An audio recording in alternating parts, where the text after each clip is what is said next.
అంటే కోర్డినేట్లో జాయిన్ అవ్వడానికి రీజన్ ఏంటి? మా ఫ్రెండ్స్ ఆల్రెడీ జాయిన్ అయి ఉన్నారు. అంటే ఆఫ్టర్నూన్ బ్యాచ్ వాళ్ళు దాదాపు 2 months అయింది.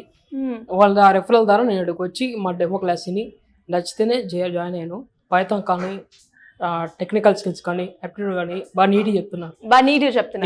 అర్థమయ్యేటట్టు చెప్తున్నారు. రియల్ టైమ్ ఎగ్జాంపుల్స్ కూడా ఇస్తున్నారు. సూపర్. మరి మీ ఫ్రెండ్స్ ఇందులో జాయిన్ అవ్వు అన్నప్పుడు మీరు డైరెక్ట్ గా జాయిన్ అవ్వారా లేదంటే ఏమైనా రీసెర్చ్ చేశారా? రీసెర్చ్ చేశానండి.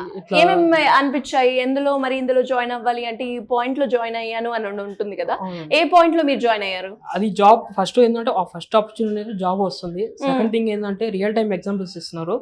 థర్డ్ టైం ఏంటంటే ప్రాక్టీస్ క్లాస్ ప్రొవైడ్ చేస్తున్నారు.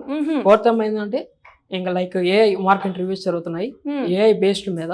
ఫిఫ్త్ ఏంటంటే మనకి అటెండెన్స్ మన బేస్డ్ పర్ఫార్మెన్స్ బేస్డ్ అని ఏంటంటే పేరెంట్స్ పోతుంది వీక్ టు వీక్ అట్లా పోతున్నాయి. సో క్లాస్ వచ్చారా లేదా అని చెప్పేసి అని వీక్ టు పోతుంది. అటెండెన్స్ వరకు పోతుంది. పర్ఫార్మెన్స్ కూడా వెళ్తుంది.